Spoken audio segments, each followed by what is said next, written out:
Barnoonni guddina biyya tokkootiif lafee dugdaati. Barnoonni furtuu waan hundaati. Uummanni Oromoo sirnoottan dhufaa darbaa keessatti hacuuccaa keessa waan tureef ofii baratee ijoollee isaas barsiifachuun qormaata jabaa ture. Namoonni carraa argatanii bu'aa bahii jireenyaa hedduu keessa darbanii baratanis gidiraaf cunqursaa uummatarra gahaa ture waan arganiif biyya isaanii keessa ta'anii ilaaluun biyya hambaa deemanii sagalee uummataa addunyaatti dhageessisuu kan filatan hedduudha. Dhalattoonni Oromoo biyya hambaa jiraatan uummata isaanii biyya keessaa kallattii adda addaan gargaaruuf carraaqanis haalli kana dura ture mijataan turre. Kanarraa kan ka'e lammii isaanii gargaaruuf osoo yaadanii osoo milkaa'in hafaniiru. Barri dukkanaa sun darbee haalli siyaasaa kana dura ture jijjiirame biyya keessatti uummanni Oromoo qe'ee ofii abboommachuu erga eegalee dhalattoonni Oromoo biyya hambaa jiraatanis biyya isaanii gargaaruuf kutannoon agarsiisaa jiran olaanaadha. Waldaan misooma Oromiyaa kana dura biyya keessatti ijaaramee hojiilee adda addaa hojjechaa ture dameen isaa Amerikaa Kaabaatti hundeeffamuun uummanni Oromoo biyya alaa jiraatan ijaarsaaf misooma biyya isaanii keessatti akka hirmaataniif daandii saaqe. Waldaa misooma Oromiyaa North Amerikaatti kan hundeesses nuudha. Maaliif yoo jenne kanaan dura gahee siyaasaa garaagaraa taphataa turre qabsoowwan garaagaraa uummanni Oromoo bilisummaa isaa akka argatuuf jijjiirama jireenyaa akka argatuuf qabsaa'aa turre. Amma immoo jijjiirama dhufe kanatti fayyadamneetiin abbootiin siyaasa isaanii haa taphatanii nuti immoo hamma dandeenye hawaasummaadhaan uummanni keenya yeroo dheeraadhaaf gartee sirna gabroomsaadhaan ikonomikaalii akaadaamikaalii dhaloota jaamsanii jiran waan ta'eef dhaloota kana immoo akkamitti qarra jechuudhaan Ameerikaa isteeta garaagaraatti dargaggoonni voluntarily walitti dhufnee namoonni ogummaa garaagaraa qaban uummata keenya maaliin fayyaduu dandeenya qaamni siyaasaa danda'u siyaasaadhaan haa fayyadu nuti immoo siyaasaa irra uummata keenya hawaasummaa fi diinagdee irratti akkamitti hojjenna jennee mana barumsaa kana immoo akka moodelitti fudhannee mana barumsaa kanarratti invest godhuu qabna jennee keessattuu mana barumsa bultii Adaamaa kanarratti waan hedduu dalagaa jirra. Sanumarraa kaaneetiin ilmaan Oromoo biyya alaa jiran kan biyya ofii jaalatanirraa meeshaalee gargaarsaa walitti qabuudhaan isaan ogummaa qaban immoo dhufanii voluntarily dalaguudhaan kanaan duras as dhufnee koree tokko qabannee dhufnee ji'a 3 voluntarily dalagaa turre ammas dhiyeenya kanallee beektota namoota muuxannoo garaagaraa qaban keessattuu warra IT irratti hojjetanii fi ogummaa seeraa qaban qabannee dhufnee gara nama 10 ga'uu as jiranii. So kanaaf akkasumas yeroo darbee kompiitara gara 300 pilaazmaa televiziyoonii 25 mana barumsaa kanaaf finnee jirra. Ammas immoo meeshaalee sarvarii garaagaraa kan yoo xiqqaate sarvariin tokkochi viidiyoolee barnoota 500 ol qabu manneen barnoota Oromiyaa keessatti laayibraarii isaanii keessatti install godhu jirra. Yoo dandeenye immoo fuulduratti laayibraarii gartee maanuwaalii kanarra gara laayibraariitti jijjiiruudhaaf amma barsiisota godinaalee Oromiyaa keessaa finnee asitti tireeningii kennuufitti jirra. So hawaasni Oromoo biyya alaas nu gargaareetiin damee isteeta garaagaraatti yoo xiqqaate gara damee 16 oliiti maallaqallee hanga sadarkaa konkolaataa garaagaraa nuu kennutti kompiitaroota garaagaraa meeshaalee barnootaa meeshaalee fayyaa akkasumas immoo namoonni qaamaan dandeettii garaagaraa waan qabaniif ilmaan Oromoo sababa roorroo gabrummaatiif ogummaa garaagaraa osoo qaban biyya alaa jiru. Biyya isaanii jaalatanii biyyaan baanee rakkoo gabrummaatti biyyaa baase amma immoo ifa xiqqoo argamte kanatti fayyadamaniitiin uummata ofii fayyaduudhaaf voluntarily keessattuu irra caalaa nuti namoota voluntaroota barbaanna maaliif muuxannoo isaanii dandeettii isaanii bu'aa bayii isaan keessa darban kana hawaasa isaanii keessattuu barattoota dhaloota amma dhufu jiru kana akka isaan barsiisan barbaanna maallaqa isaanii caalaa namoota ogummaadhaan dhufanii as nu barsiisan yookiin immoo nu gargaaran barbaanna. Uummanni Oromoo maallaqaanis nu bira dhaabbatu jira ammattis kun voluntaroota hedduu qabannee dhufnee jira kan akka Dr. Henook Gabbisaa ogeessa seeraa biyya alaatti nama beekamaadha. Doktoroonni biraas biyya Ingiliiz irraa warra IT-dhaan beekaman namoonni hedduun as waliin dhufnee amma mana barumsa bultii Waldaa Adaamaa kana keessatti barsiisota godinoota Oromiyaa irraa dhufaniif tireeningii garaagaraa kennisiisaatiin jirra. Uummata Oromoof barnoonni furtuu waa hundaa ta'uu kan hubatan dhalattoonni Oromoo biyya hambaa jiraatan ijoolleen Oromoo barnootaan akka qaraman sochii taasisaa jiru. Inni Roomii kana keessa jiru e-learning centeridha Roomichi. Sarvarooti jiru. Kompiitaroonni jiru, neetworkii ta'anii jiru. Kaayyoon isaanii guddaan maanni sarvisoota adda addaa kan baruu barsiisuuf fayyadan waan akka simuleetirii adda addaa asirratti installii goone isarraa ijoolleen akka barachuu dandeessuudha. Practicality wanta barbaachisan adda addaa. Kanaaf sooftiweerii gurguddoo asirratti installii goone achirraa ijoolleen akka baratan godhuudha. Inni lammataan immoo video conferencing akka ijoolleen video conferencing dhaani barsiisotni remote ta'anii Amerikaa, Europe ta'anii, Australia ta'anii akka isaan barsiisuu danda'aniif e-learning center akkasii uumnee jirra jechuudha. Kan nu kakaase contributionii dhuma mataa keenya qabaachuu fi durumayyuu immoo contributionii qabaachuu hin barbaanna. Waggaa dheeraa duraa kaasne jechuudha. Bifuma dhuunfaatiin waan adda addaa jechaa turre amma bifa qindaadhaanii karaa odaa North Amerikaa tiin ta'uudhaanii amma isaanii fundraising gochuus waan jalqabaniifu maashinii bituu danda'u hardware bituu danda'u nummoo exportoonni hin jirra exportoonni immoo software sana kalaquu danda'u kanaaf waan kana lama walitti kombaayinii gochuun wanta isa durii humna bittinnaadhaan hojjetamu caala konkreetii waan ta'e hojjechuudhaa fi karoorfanneetti seennee jechuudha. Improvementii haaraadha kan jechuun immoo iddoo biraarraan adda kan ta'etti teknooloojiidhaan fayyadamneeti warroota guddatan biratti kan nu hiriirsisu kan ta'u yoo ta'u isa keessaa ammoo barataan kamuu aksesii kanuu kan argatu e-learning kanarratti duraaniin kan qo'annu laayibarii keessatti kitaabarraa waraqaarraa ture amma ammoo siistama kanatti fayyadamuudhaan kompiitaratti barataan kamuu sa'aatii isaa wanta barbaade search gochuudhaan karaa salphaa ta'een akka qo'atuuf yeroo keenya akka sirriitti fayyadamnuuf nu taasisee jira. Haaluma kanaan yeroo kanatti fayyadamee warroota wanta kana dhugoomsaniin galatamaa jechuun barbaade. Ani akka nama tokkotti baay'ee gammachuu guddaan natti dhagahame.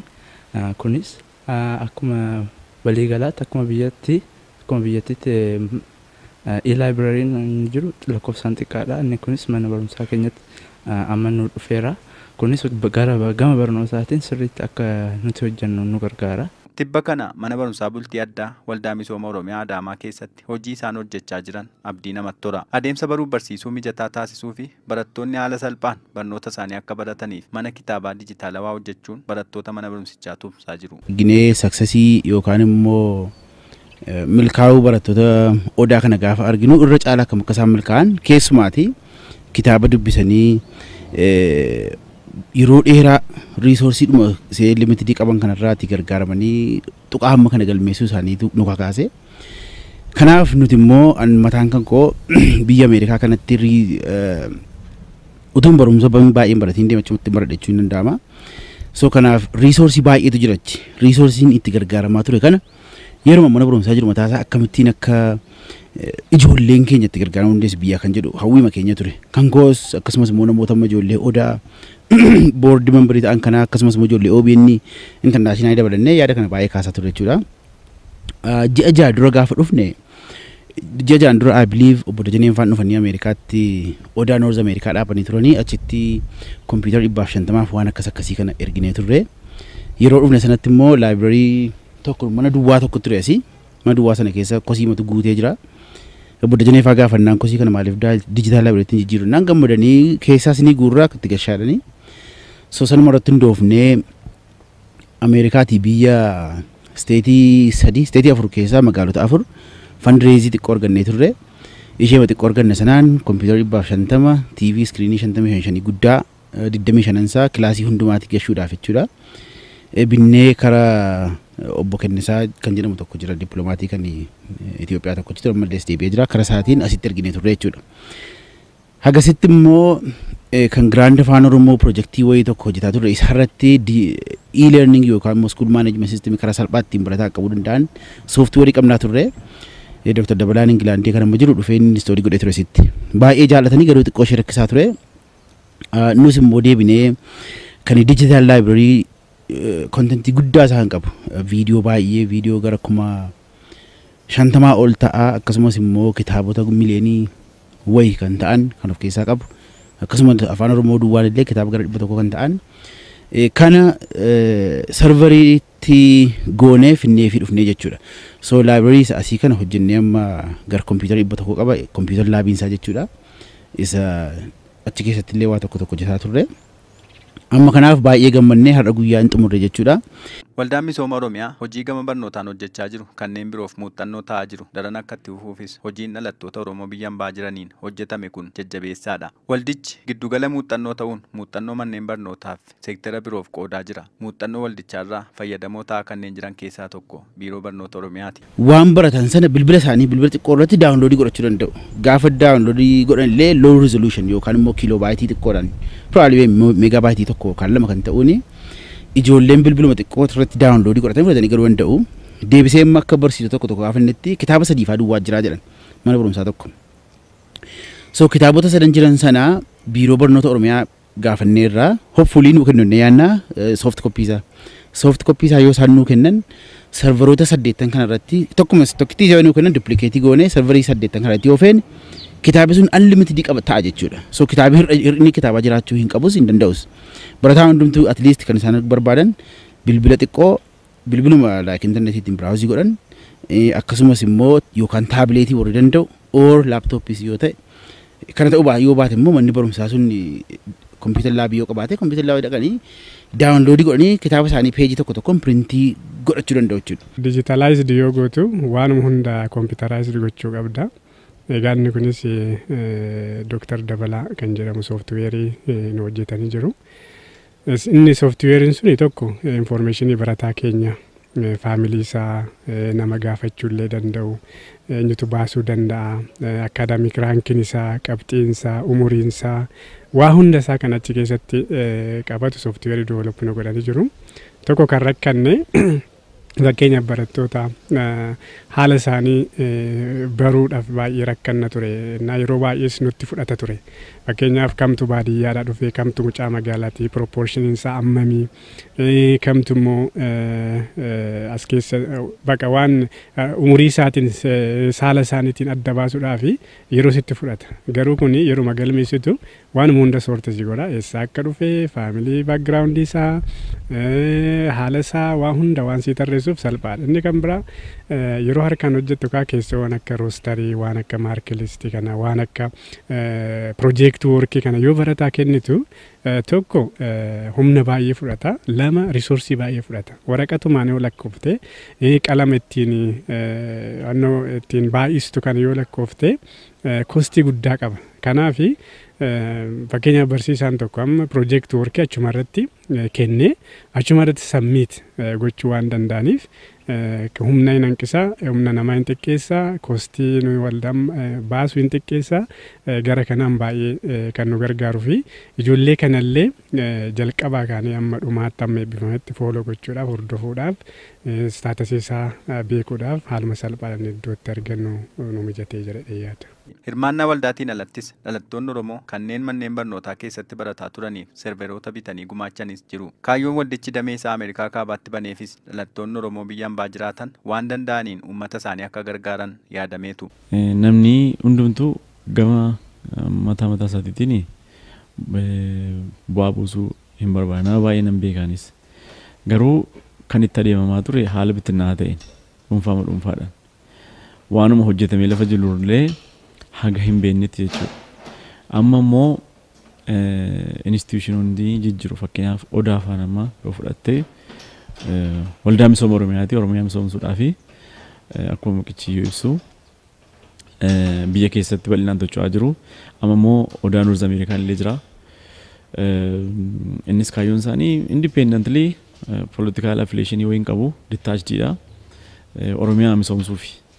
Barnootaan ta'uu danda'a, fayyaadhaan ta'uu danda'a, infraastiraakcharii adda addaatiin ta'uu danda'a, hammuma humni keessi dandeessiseen qonnaadhaan ta'uu danda'a, teekinooloojii adda addaa fiduudhaan ta'uu danda'a. Sektarii barbaaddeen karaa isaaniitiin hojjechuu dandeessaa jedhee yaadanii. Kanaaf environmentiin amma jiru gargaarsuu yoo barbaaddee fertaayilii waan ta'eef hundumtuu bifa ogummaa qabuun dhufee Oromiyaa fayyaduun jedha. Fuulduraafis dhalattoonni Oromoo biyya ambaa jiraatan uummata isaanii gama hundaan cimsuuf hojiin hojjetan itti fufuu qaba. Mootummoota dabran keessatti mootummaa wayyaanes dargis dabalateetiin carraa sanii arganne saba ofii gargaaruudhaaf amma haa xiqqaatu carraa ifa xiqqoo argamte kanatti fayyadameetiin saba ofii gargaaruu barbaada. Onnee guutuudhaan maallaqaan dandeettiin waan hedduunuu bira dhaabatutti jira. Kanarra darbee immoo yoo xiqqaate ijoollee barattoota mana barumsa bultii odaa Adaamaa kanarra ijoollee hedduuf ispoonsara akka godhuuf irratti hojjetu jira. Ijoolleen keessattuu amma ijoolleen as jiran humna haaraa namoota dandeettii garaagaraa qaban namoota boru biyya kana bulchan jenneeti yaadnu. Egeree biyya kanaatiif yoo yaadne ijoollee ijoollee tan amma jabeessuun irratti investi godhuun ammaan tanarra biqiltuu tokko ati yoo bisaan obaastee jettee malee hin guddatu ijoollee tan akkasitti tokkonnee bisaan obaasnee guddisuu jirra. Hawaasni Oromoo biyya alaa dhuunfaadhaan ijoollee tana asittis gargaaru jira yoo danda'ame immoo irra caalaa namoota baratanii kan biyya alaallee jiran namoota yuunivarsiitii garaagaraa keessa barsiisanii waldaalee mootummaa garaagaraa keessa barsiisanii carraa iskoolaarii argachuudhaaf baay'ee salphaatan ijoollee namoota haga ta'ee biyya alaatti illee akka isaan baratanii waan garaagaraa godhu jira. So hawaasni keenya kan biyya alaa baay'ee waan kana bira dhaabbatu barbaada maaliif waggoota hedduuf siyaasa garaagara keessatti uummanni keenya involve ta'aa ture kan biyya keessa inni nu ukkaamamee jira waan ta'eef kan biyya alaas qabsoo Oromoo tana karaa kamiin uummanni Oromoo bakka ga'a jedhee yeroo hedduu maallaqa ofii irratti investi godhaa ture dadhabaa ture amma ammoo siyaasa sanirraa boqatee uummanni Oromoo boqatuu qaba garuu ammoo sisteemiin yeroo darbee ijoollee keenya dhaloota keenya ija jaamsee jira ijoollee kan ammoo jenereeshinii kan akkamitti qaruu dandeenya dirqama siyaasaa qofa hordofuu miti jedhee namni baree jira kan siyaasaa taphatu. Ani doktora fayyaa yoo ta'e waa'ee fayyaa irratti uummata kiyya barsiisuun qaba. Inni kun immoo doktora diinagdee yoo ta'e waa'ee diinagdeera. Maaliif uummanni Oromoo bilisummaa qofa hin dhabne bilisummaa jedhu diinagdees miidhamee jira. Rakkoo barnootaatiin even akaadaamikaalii uummanni keenya baay'ee miidhamee jira waan ta'eef sanirratti fookasii godheera namoonni keenya kan biyya alaa irra caalaa jechuudha. Kanaafuu hamilee gaarii qabu. Nama dhuunfaan ol ka'eetiin iskuul baasii lama nuu kenneeti jira naannoo Waashingten DC'tti. Soom kan jechuun maal inni waan biraallee isinii godhuu dhabu konkolaataadhuma ofii oofuu kana hoodhaa fudhaa ijoollee san biraan nagaa kan jedhu jechuudha. So kanaaf hawaasni keenya biyya alaa uummata kana gargaaruudhaaf keessattuu hawaasa Oromoo kana gargaaruudhaaf barattoota Oromoo qabxii gaarii fidan gargaaruudhaaf akka isaan addunyaa irratti beekaman ijoolleen teenya barumsaan baay'ee gaariidha baay'ee jajjaboodha garuu hiree internaashinaal barattoota addunyaa kanaan wal ga'uu hin dandeenye hiree biyya alaa hiree iskoolaarii garaagaraa argachuu hin dandeenye karaa intarneetii kanaan namoonni keenya waan akka kompiitaraa kanaan walii keessummaadha wal hin beekan sodaan isaan keessa jiru kan dandeettii ni qabu garuu sodaa san of keessaa baasuu hin dandeenye nuti immoo irratti investi goone sodaa sana keessaa baafne maaliif ijoollee hedduu biyya kana deemanii biyya alaatti warra rikaardii gaarii galmeessa waan arginee jiruuf ijoolleen kun akka dandeettii qaban dhibbatti itti wa'aman garuu immoo sodaan isaan keessa jira kan amma ko godhe laafina isaanii osoo hin taane akaadaamik wanni biyya kanaatti akkas godhe waan ta'eef sodaa san keessaa baafnee akka isaan qoma dhiibanii hanga yuunivarsiitii Harvarditti carraa argaman ijoolleen kan olii gassochooni maaliif egeree biyya kanaa boru biyya kana warri dhaalu isaan ta'a maaliif amma yommuu isaan irratti investi godhuu baanne nuti egeree biyya kanaatiif yaadaan jiru egeree Oromootiifis yaadaan jiru carraa Oromoota dhufte tanatti fayyadamneetiin dhugaadha dhibbatti rakkoon hin jiru jechuu hin dandeenyu garuu carraadhuma argamneen muuxannoo kanaan dura bara 1991 arginee jira waan ta'eef uummanni keenya carraa sanattis hin fayyadamne amma garuu daa'imni qaroon kan kennaniif fudhatee kaanii booya waan jedhaniif carraa xiqqoo kanatti fayyadamneetiin ijoollee teenya akka isaan carraa argame maratti fayyadaman godhuudhaaf dhufnee as jirra jechuudha jedhu.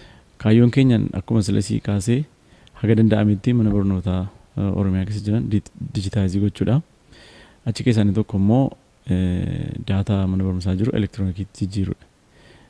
Galmee barattootaa kaasee hamma qabxii barataa gashuu fi riippoortii adda hojjechuu waan akka tiraanskriptii kaardii roosterii hojjechuu fi riippoortii kan kana fakkaatan hojjechuudhaaf awutomaatikali akka ta'u gochuudhaaf sooftiweerii hojjennee jirra. Ammaa fi mana barumsaa Odaaraatti inistoolii goonee achirratti hojii jalqabsiisnee jirra. Gara fuulduraatti immoo ammuma humni eeyyameen mana barumsaa kan biraatti muuxannoo kana babal'isuuf kaayyoo qabna jechuudha. Odaa Noorz Ameerikaan hojiin koreen keenya boordiin keenya itti hojjetan akka Bu'aariif Horiyyaa Leencoo Adda Galaanii akka Bolalisaa akka Mahammad Waariitu Phexros Waariitu akka Bulii Badhaanii dhugaa dubbachuudhaaf koreen naannoo sunitti hojiin isaan hojjetan deeggarsa isaan nu godhan guddaadha. Naannoo DC irratti abbaan caalaa Lankaaster irraa dhufanii waltajjiin keenya wajjin irratti ta'e namoota baay'ee beekamoo nu gargaaran baay'eetu jira. Kanaaf galata guddaa akka jeneraal Fiixaa jennaan Fiixaa mootii asii Ameerikaa wajjin hin deemne hojiin inni nu gargaara hojii guddaadha. Kanaaf umurii keenya keessatti Oromoodhaaf hojjechuun eebbifamuudha. Oromoodhaaf isa oduun du'u miti. Kun jannata galoodha Oromoodhaaf namni jedha.